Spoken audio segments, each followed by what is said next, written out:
Alright guys, Black Myth Wukong, episode 2, we're back. Episode 2, round 2. The second recording. Chapter 1, Black Cloud, Red Fire. Let's get into it.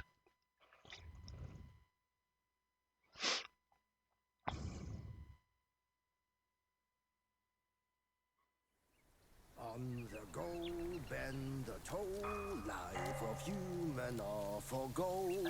Oh, nowhere better than a home. Guy kind of spitting. Meet death and ever grow. Huh? Yeah, you see, what bliss my fate shows. Luck's around the corner. Seems like you just fell from a fruit tree here. Perfect timing. This peach knew I needed a snack. You sneaky rascal! Dare to fool me? I'll make sure you regret it. Yeah, we're the trickster monkey.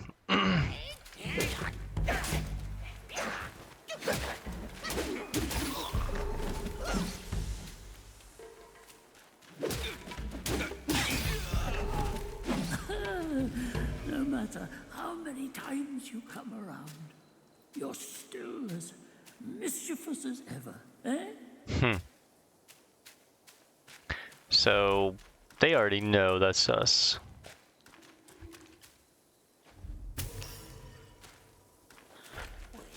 Is that a monkey?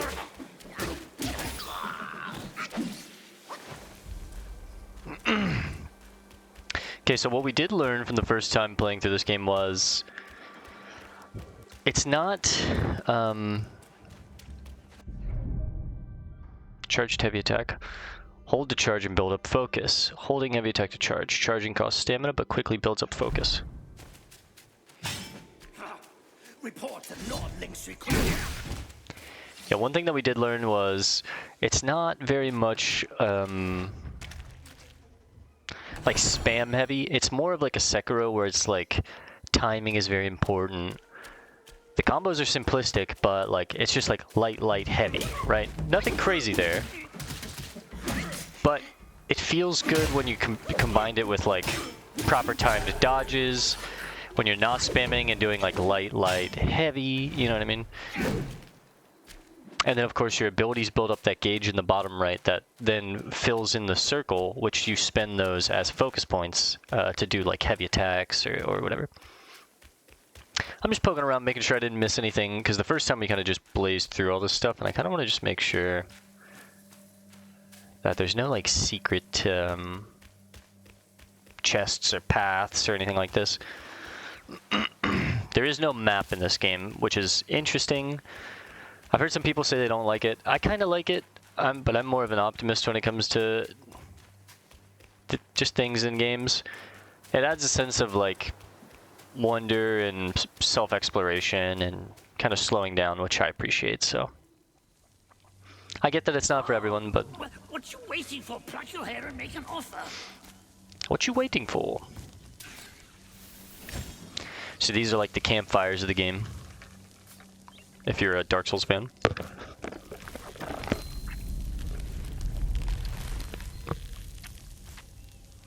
Hey, wait! I, the keeper of Black Wind Mountain, have long been waiting for your arrival. Ah, his spitting image. I'd say. This guy's crazy. Up ahead is Guan Yin Temple. Once it was bustling with worshippers, before it was ruined by that fire.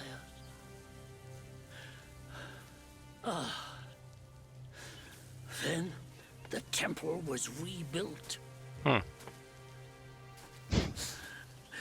What good is it to rebuild a temple if the goodwill of men has been burned to ashes?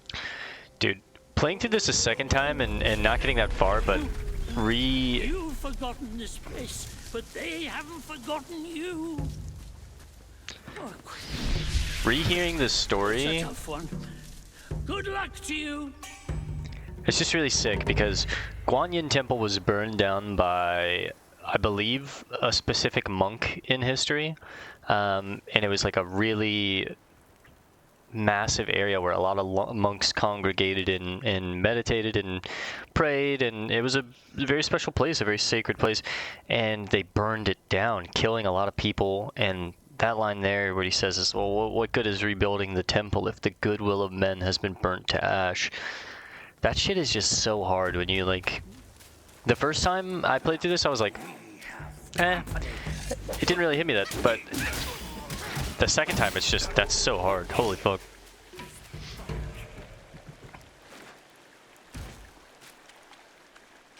Just checking the streams, gather some crafting items.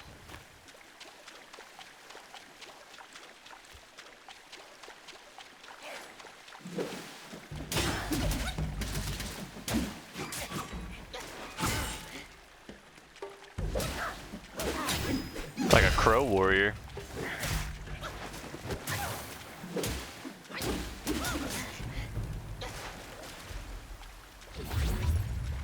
He's a good fighter.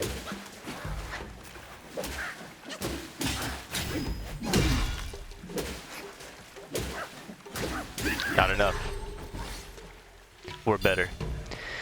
So you do get these portraits as you fight new enemies. This is basically like a bestiary, and we're not gonna read all of these, but we are gonna look at the art. I did really appreciate the art. It's done in like a Japanese, Chinese kind of like old woodblock art style. I don't know exactly what the style is called, but that's just what I know it from. So, Wolf Scout, sick art. The Wolf Sworn Sword. See, this is more of like a new age art style for Japanese, Chinese woodblock, I'd say. And this is the more traditional look. The Wolf Soldier. The Wolf Stalwart. This guy's got the halberd. And then the Crow Diviner. This is who we just fought. This guy's sick. You also have an inventory, tiny gold pieces. These are just like scraps to sell, I learned. Stone spirits, I think these are for upgrading or crafting weapons, yeah. Coconut wine you can use, and I think it's like a finite amount. These are just crafting materials. This is like a teleport back to the campfire instantly, but lose all of your souls, I think is what happens. But first things first is, because we pre-ordered the game, we get a special gourd. But I don't think we get it until later, so... We did get a point, though, so we'll spend our spark. Sparks are basically just like your talent points, and you will flesh out your kit by doing that.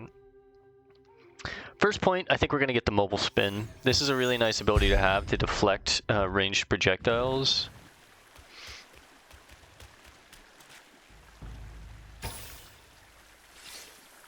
Some loose will hanging around the riverbed, and some mushrooms. Nice.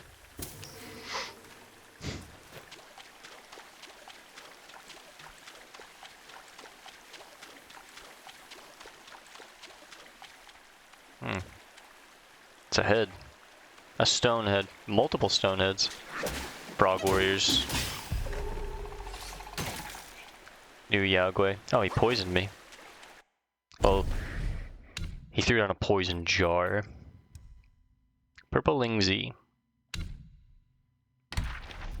And Croakies. See, that art is sick.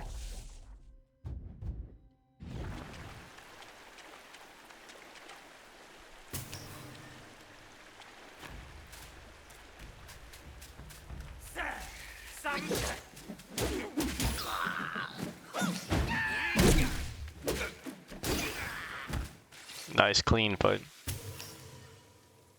Gentian.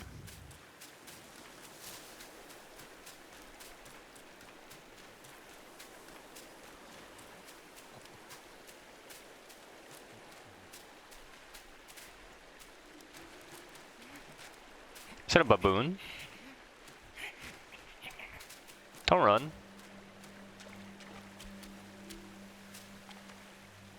What did he drop something?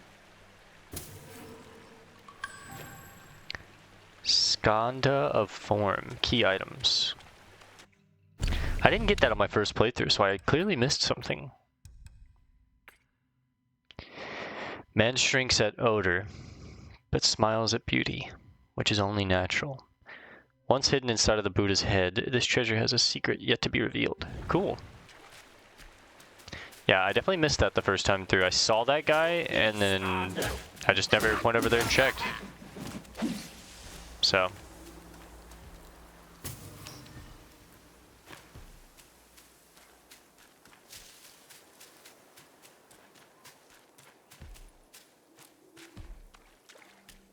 The bull guard.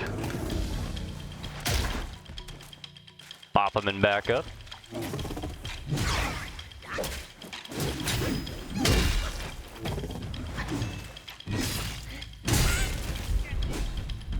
That hurt.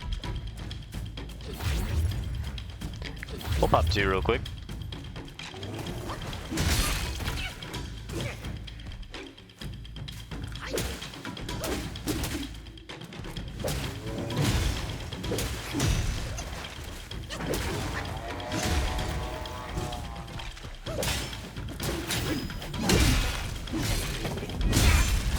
Oh. Yikes.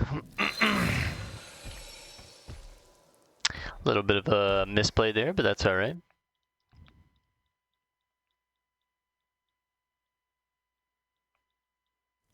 I got a little greedy.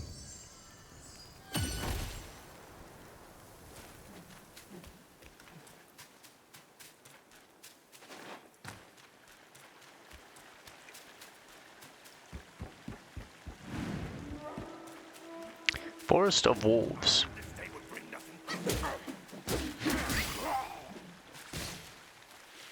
It's alright, we can just go on the main trail now. I didn't go this way the first time, so we missed some mushrooms and some other guys to fight real quick.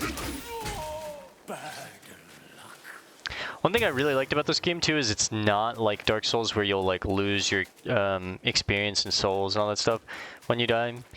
It's almost like a Hades type game where you can you'll residually get stronger and stronger until you're eventually like you've leveled up enough to where you maybe have some new moves and you can finally kill that boss that you've been stuck on, or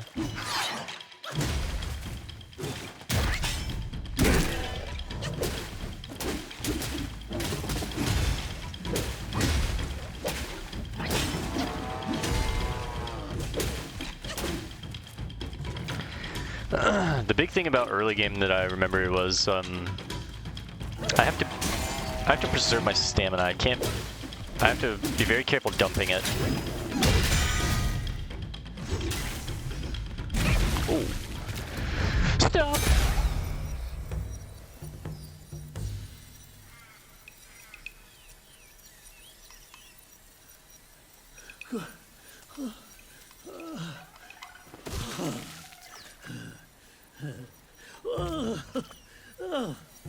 It's been a while, but the immobilized spell still works like a charm.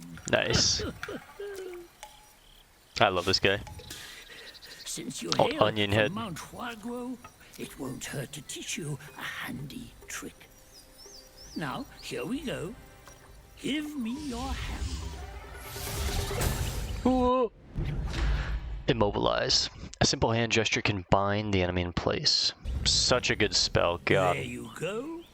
Should you come across any miscreants, just point your finger at them and release this spell. You'll be able to hold them in place while giving yourself a breather. Sadly, mine is but a humble trick. Its power will wear off within a few short moments.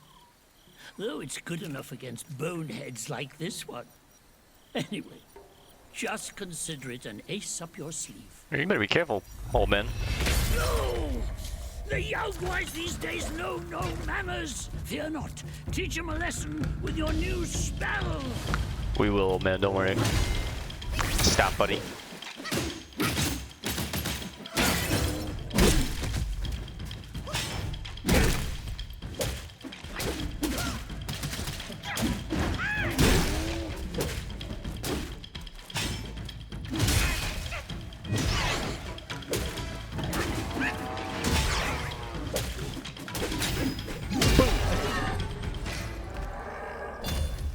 Guard defeated.